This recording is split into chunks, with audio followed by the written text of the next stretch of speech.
चलिए, एक बेहद जादुई और रंगीन सफर पर चलते हैं। आज हम एक ऐसी अद्भुत कहानी के पन्नों को पलटेंगे जो सीधी आपके दिल और कल्पनाओं को छू लेगी। ये एक ऐसा कलरफुल एनिमेटेड यूनिवर्स है ना, जहां बस भावनाएं हैं, गहरे रहस्य हैं और एक ऐसी खूबसूरती है जो आपने शायद ही पहले कभी देखी हो। तो तैयार है आप? चलिए साथ मिलकर देखते हैं कि कैसे एक बिल्कुल साधारण से दिखने वाले गांव का ये सफर तारों की उस टिमटिमाती दुनिया तक पहुंचता है। ये क्या हो रहा है? सोचिए, ये सिर्फ एक लाइन नहीं है।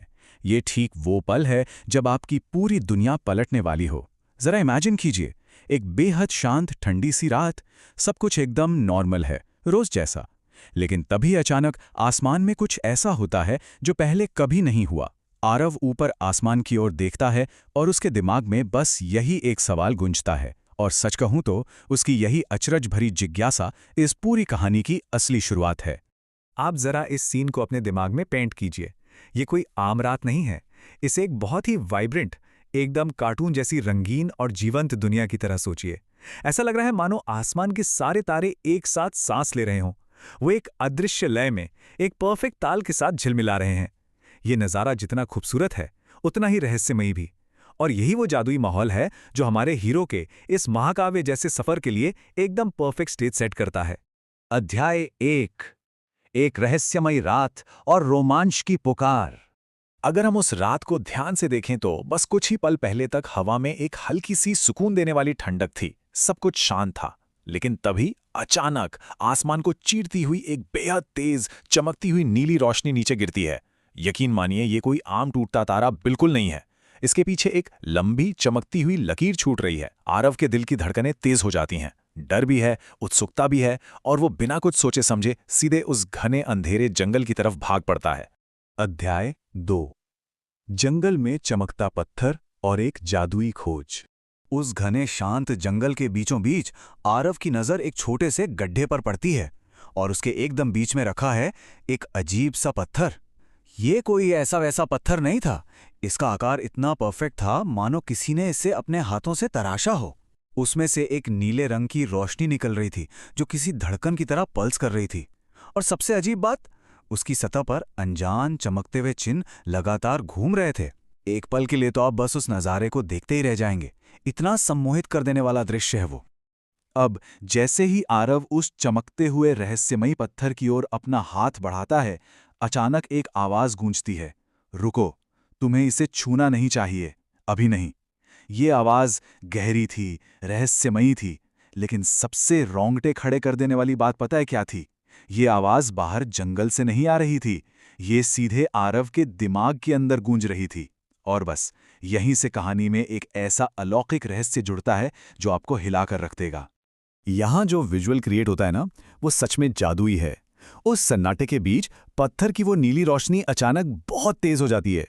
वो जो चिन्ह घूम रहे थे उनकी स्पीड बढ़ जाती है और फिर उस रोशनी के बीच से एक धुन से बनी रहस्यमयी सी आकृति बाहर आती है। इनका नाम है अखिलेश्वर। ये बिल्कुल ऐसा है जैसे कोई बेहद खूबसूरत हाई क्वालिटी एनिमेशन आपकी आंखों के सामने सच हो रहा हो। लिटरली गूज़बम्स आ जाते हैं इस सीन में। अध्याय 3। तारों के राजकुमार का सच और एक छीनी गई नियति। अखिलेश्वर अपनी चमकती आंखों से आरव की तरफ देखता है और कहता है, मैं तुम्हारी किस्मत हूं और तुम सिर्फ एक सामान्य इंसान नहीं हो। जरा एक सेकंड के लिए रुककर सोचिए, आरव पर क्या बीत रही होगी। किसी को अचानक से ये पता चले कि वो एक आम इंसान नहीं है, ये सुनना किसी के लिए भी कितना खौफनाक और शॉकिंग हो सकता है। उसके पैरों तले तो मानो जमीन ही खिसक गई। और फिर आता है इस पूरी कहानी का सबसे बड़ा टर्निंग पॉइंट। अखिलेश्वर उस सबसे बड़े रहस्य से पर्दा उठाता है। तुम उस दुनिया के राजकुमार हो जहां तारे जन्म लेते हैं। वाओ! इस एक लाइन के साथ ना पूरी कहानी का दायरा एक छोटे से गांव से उठकर सीधे पूरे ब्रह्मांड तक फैल जाता है। एक ऐसी दुनिया जहां नए तारे पैदा होते हैं, रोशनी और रंगों की एक जादुई दुनिया। ये इमेजिनेशन ही अपने आप में कितनी बेमिसाल और खूबसूरत है ना। और इस खुलासे के साथ ही क्या होता है, आरव के दिमाग में पुरानी यादों का एक भयंकर सैलाब आ जाता है। वो यादें जो उससे छीन ली गई थीं। पत्थर की रोशनी उसे घेर लेती है और दृश्य बहुत तेजी से फ्लैश होने लगते हैं। पहले एक बहुत ही विशाल, चमकता हुआ आकाशीय महल, फिर अनगिनत तारों से भरा एक जादुई चमकचमताओ आसमान और आखिर में एक शानदार सिंहासन जिस पर और कोई नहीं बल्कि खुद आरव बैठा है। ये सारी भूली हुई यादें एक झटके में उसके दिमाग में कौंध जाती हैं। वो पूरी तरह से सुन्न रह जाता है। अब यहां जरा कॉन्ट्रास्ट देखिए। एक तरफ वो सीधा साधा सा गांव का लड़का है जो बस कुछ ही मिनटों पहले अपनी एक आम सी जिंदगी जी रहा था, और दूसरी तरफ है एक पूरी की पूरी आकाशगंगा का वारिस, तारामंडल का खोया हुआ राजकुमार। इन दोनों आइडेंटिटीज के बीच का जो ये अचानक हुआ टकराव है ना, वो इतना ज्यादा विशाल है कि आरव इसे सह नहीं पाता और हाँपते हुए जमीन पर गिर पड़ता है। इतनी बड़ी सच्चाई को एक पल में डाइजेस्ट करना सच में एक बहुत बड़ा इमोशनल शॉक है। जमीन पर गिरे हुए आरव जब अपनी कांपती आवाज में पूछता है कि उसे कुछ याद क्यों नहीं था, तो अखिलेश्वर बड़ी ही शांति से जवाब देता है, क्योंकि तुम्हें बचाना था और अब समय आ गया है सब कुछ वापस पाने का। इस बात में एक अजीब सा सुकून भी है और एक बहुत बड़ा मकसद भी। उसकी यादें इसलिए मिटाई गई थीं ताकि उसकी जान बचाई जा सके, लेकिन अब छुपने का समय खत्म हो चुका है। अब वक्त आ गया है अपनी उस नियति को, अपनी उस तारों भरी दुनिया को वापस हासिल करने का। और यहीं पर आरव की आंखों का वो डर एक नई आग में बदलने लगता है। अध्याय 4 तारामंडल के दुश्मन और बढ़ता हुआ अंधेरा।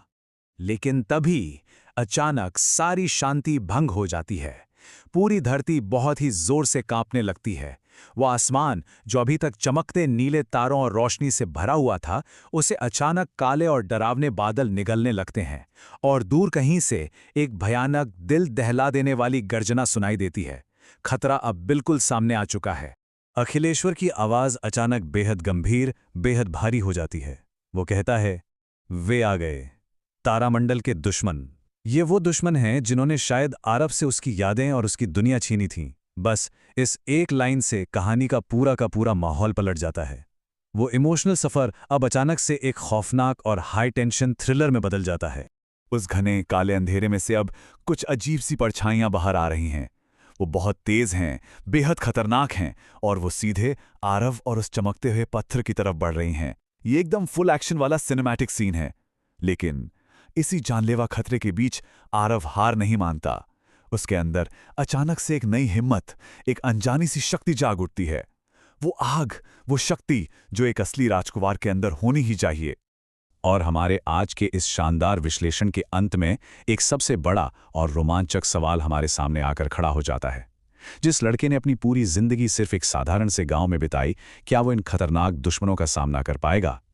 क्या उसके अंदर जागी वो नई जादुई शक्ति उसे उसकी खोई हुई दुनिया वापस दिला पाएगी? क्या वो सिर्फ एक आम लड़का है या एक पूरी दुनिया की आखिरी उम्मीद? ये सवाल कहानी को एक ऐसे जबरदस्त मोड़ पर लाकर छोड़ता है कि आगे क्या होगा ये जानने की बेकरारी बढ़ जाती है।